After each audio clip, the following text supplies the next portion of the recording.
I gave you my heart.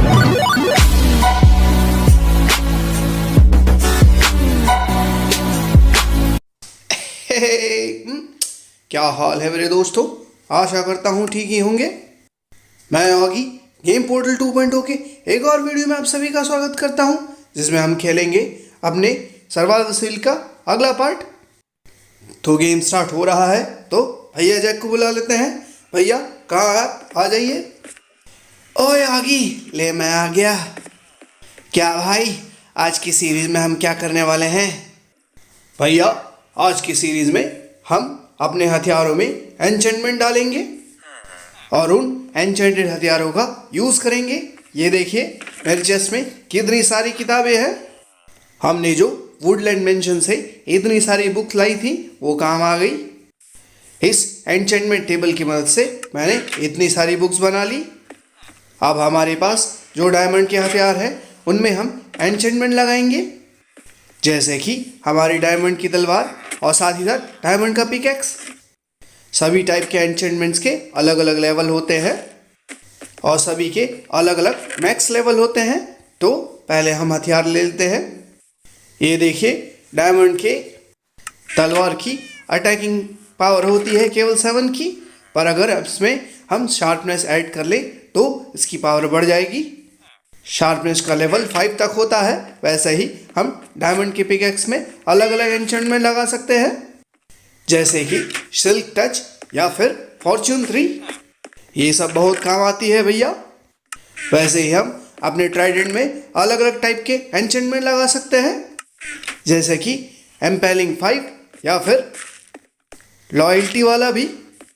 ओए आगी, मुझे ज़्यादा कुछ समझ नहीं आ रहा है, ये मैं बाद में सीखूंगा। पहले ये बता कि हम करने क्या वाले हैं। बेसिकली भैया हमको इन बुक्स में से अपने काम के एन्चेंटमेंट ढूंढने होंगे जो इन हथियारों में फिट हो सके। जैसे कि मैंने पहले ही शार्पनेस 3 की बुक उठा ली और ये फॉर्च्यून 3 की भी है। शार्पनेस 3 हम अपने तलवार में डालेंगे, जिससे कि उसकी अटैकिंग पावर बढ़ जाएगी भैया। फॉर्च्यून 3 हम डालेंगे अपने पिकैक्स में, ताकि जो भी हम इससे माइन करें वो हमें ज़्यादा मिल जाए। इसका यूज़ केवल हम डायमंड को माइन करने में करेंगे, जो कि मुझे नीचे माइनिंग करते समय मिली है। तो मैं इसका यूज़ आपको दिखाऊंगा भैया। तो फिलहाल तो हम इतनी बुक्स को लेकर चलते हैं। इन्हें लेकर हम एनविल में जाएंगे भैया। एनविल में इनका यूज़ होगा और इन्हें लगाने के लिए हमें थोड़ी एक्सपी देनी पड़ेगी। तो सबसे पहले हम अपने पिकैक्स में एक एन्चेंटमेंट लगा लेते हैं, जो कि होगा फॉर्च्यून 3। आप देख रहे होंगे इस बुक में रेस्पिरेशन 3 भी है, जिससे पानी के नीचे ब्रीथ करने में आसानी होती है। ये शार्पनेस 3 की बुक है, जिसे हम अपने तलवार में लगाएंगे। तो आपको एनविल में जाके सबसे पहले हथियार को रखना होगा और साथ में एन्चेंटमेंट बुक को रखना होगा। ओह, मैंने थोड़ा गलत लगा दिया। हथियार को पहले रखते हैं फिर एन्चेंटमेंट बुक को। तो ये देखिए, जैसे ही हम इसमें रखेंगे आपको एन्चेंटमेंट हथियार दिखेगा, जिसका कॉस्ट है अभी 6 HP। पर कोई बात नहीं भैया, हम इतना तो दे ही सकते हैं। अब हमारी पिकैक्स में फॉर्च्यून 3 का एन्चेंटमेंट लग गया है भैया। हम 2 एक जैसे लेवल की बुक को एक साथ रख के उनका लेवल अप भी कर सकते हैं, ताकि हमें और पावरफुल हथियार मिले। तो अब हम अपनी तलवार को एन्चेंट कर लेते हैं, वो भी शार्पनेस 3 के साथ में।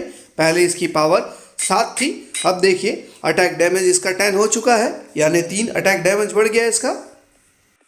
अब इसमें लूटिंग 3 भी कर देते हैं, यानी कि इससे हम किसी को मारेंगे तो हमें ज़्यादा चीज़ें मिलेंगी, यानी कि उनके पास रखे हथियार हमें मिलने के चांस ज़्यादा रहेंगे। अब हम जाते हैं और हमें जिनकी ज़रूरत नहीं है उन्हें वापस रख देते हैं। अरे मुन्ना, तो इसका यूज़ कहाँ करने वाला है ये तो बता। भैया मैंने कहा था ना आपको कि मैं आपको दिखाऊंगा कि मैंने माइन करते समय डायमंड ढूंढा है, तो उसी के लिए मैं ये पिकैक्स यूज़ करूंगा।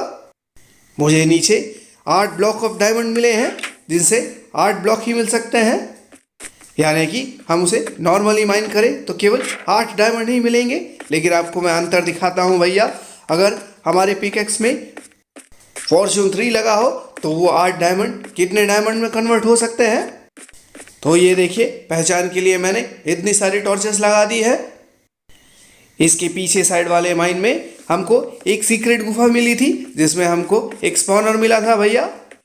और ये गौर कीजिएगा भैया, क्योंकि ये वाई लेवल 11 पर है, यानी कि यहाँ पर डायमंड मिलने के चांसेस बहुत ज़्यादा होते हैं, इसलिए मैंने इस लेवल पर खुदाई की। अब मैं आपको दिखाता हूँ कि मुझे कितने सारे डायमंड्स मिले भैया। इसके लिए मैंने बहुत आगे तक खुदाई की। अरे वाह मुन्ना, इतने सारे डायमंड्स, तूने तो कमाल कर दिया। अरे भाई, हम तो अमीर हो गए, इससे तो 8 डायमंड मिल जाएंगे। अरे रुकिए भैया, अभी इसमें हम फॉर्चून 3 का ये पिकैक्स यूज़ करते हैं, फिर आप देखिए हमें कितने डायमंड मिलेंगे। ये रहा, 1 से 2 मिल गए, एक ब्लॉक से 2 डायमंड मिले। ये देखिए, इससे 3 मिल गए, टोटल 5 हो गए। और देखिए, इससे तो केवल 1 ही मिला, कोई बात नहीं, इससे तो केवल 4 मिल गए एक बार में भैया।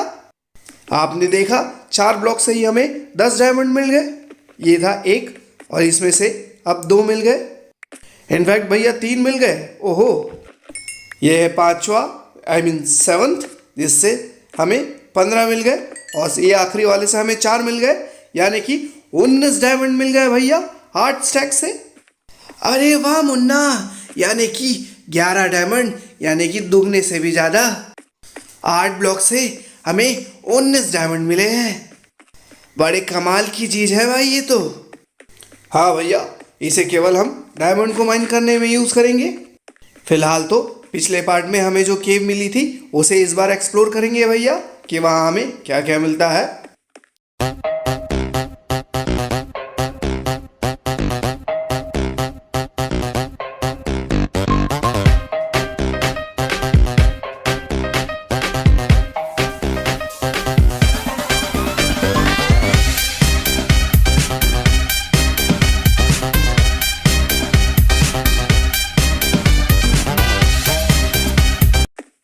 तो लीजिए भैया, वो केव आ गया जिसमें हमको स्पॉनर मिला था। तो सबसे पहले स्पॉनर के पास चलते हैं। इस बार हम स्केलेटन स्पॉनर का यूज़ करेंगे भैया।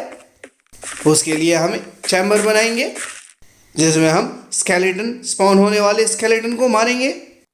ये एक टाइप का एक्सपी फॉर्म ही होगा भैया। पहले इसके बाद जितने सामान है उसे रख लेते हैं, फिर दोनों चेस्ट को हम रख लेंगे। सभी चीज़ों को रखने के बाद हम इस चैम्बर का यूज़ करेंगे भैया। हम एक बॉक्स बनाकर इसकी सभी टॉर्चेस को हटा देंगे, ताकि स्केलेटन स्पॉन हो। फिर हम उनको एक किलिंग चैम्बर में लाएंगे भैया, जहां हम उन्हें मारेंगे। फिर हम इन्हीं चेस्ट और एक हॉपर का यूज़ करके उनके सारे सामान ले लेंगे। अरे वाह मुन्ना, एक और एक्सपी फॉर्म, मज़ा आएगा भाई। हाँ भैया, मज़ा आएगा। तो अब इस चेस्ट को तोड़ देते हैं, वैसे ही दूसरे चेस्ट को भी तोड़ देंगे हम। फिर इस चैम्बर को बनाने की शुरुआत करेंगे भैया। तो अभी हम करते ये हैं कि इस चैम्बर को इस साइड से बंद कर देंगे, और जब हम इसके सारी टॉर्च हटा देंगे, तब इसमें स्केलेटन स्पॉन होना चालू हो जाएंगे। फिर हम उनके बाहर आने के लिए एक पैसेज छोड़ देंगे भैया, और उसी पैसेज से हम उन्हें मारेंगे। तो देखिए, हम इस साइड से इस चैम्बर को बंद करने की शुरुआत करते हैं। हमें थोड़ा केयरफुल रहना होगा, क्योंकि जैसे ही हम टॉर्चेस हटाना चालू करेंगे, मॉब स्पॉन होना चालू हो जाएंगे। तो ये हिस्सा बंद हो जाएगा और एक बंद कमरे की तरह होगा, जिसमें से बाहर आने का केवल यही एक रास्ता होगा। अच्छा मुन्ना, मैं समझ गया तो क्या करना चाह रहा है। और अब हम नीचे से रास्ता बनाएंगे, ताकि यहाँ से मॉन्स्टर आ सके, यानी कि स्केलेटन। हाँ भैया, अब हम केयरफुली इनके टॉर्चेस हटाएंगे और लास्ट वाला छोड़ देंगे, ताकि हम बाहर निकल के उसे हटा सके। तो इस साइड के हिस्से को भी मैं कवर कर देता हूँ, जो खाली छूट गया था।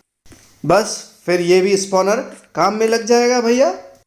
फिर हम नीचे आकर इसमें से भी एक्सपी ले पाएंगे, और हमें इसे सारे सामान मिल पाएंगे। अब हमें टॉर्चेस हटानी होगी। अरे देख के मुन्ना, आराम से करना, क्योंकि हमने काफ़ी सामान अभी इकट्ठा किया हुआ है। अगर हम गलती से भी मर गए तो ये सब सामान यहीं छूट जाएगा। उसके लिए फिक्र मत करिए भैया। मैं केयरफुल ही रहूँगा। ये गया पहला टॉर्च, ये गया दूसरा, और इसके बाद ये ऊपर वाला तीसरा। देखिए भैया अंधेरा होते जा रहा है, हमें केयरफुल रहना होगा। अब ये चौथे वाले को हटाकर जल्दी से ब्लॉक प्लेस कर दूंगा ताकि हमें कुछ ना हो। देखिए तुरंत स्पॉन होना चालू हो गया। अब नीचे वाले में भी एक ब्लॉक लगा देता हूँ, उससे पहले उस टॉर्च को मुझे हटाना होगा। फिर यहाँ पूरी तरीके से अंधेरा हो जाएगा भैया। फिर अगले पार्ट में इसमें हम थोड़े बहुत मॉडिफिकेशन करेंगे ताकि ये सही तरीके से काम करे। ये देखिए पूरी तरीके से अंधेरा हो चुका है। तो ये तैयार हो गया हमारा एक्सपी फॉर्म भैया। तो ये था पार्ट जिसमें आपने देखा भैया कि हम हथियार में एन्चेंटमेंट कैसे लगाते हैं और फॉर्च्यून 3 से क्या होता है। ये केव बहुत ही स्पेशल है भैया, इसमें ओर्स ही ओर्स हैं, चाहे वो आयरन के हो या गोल्ड के।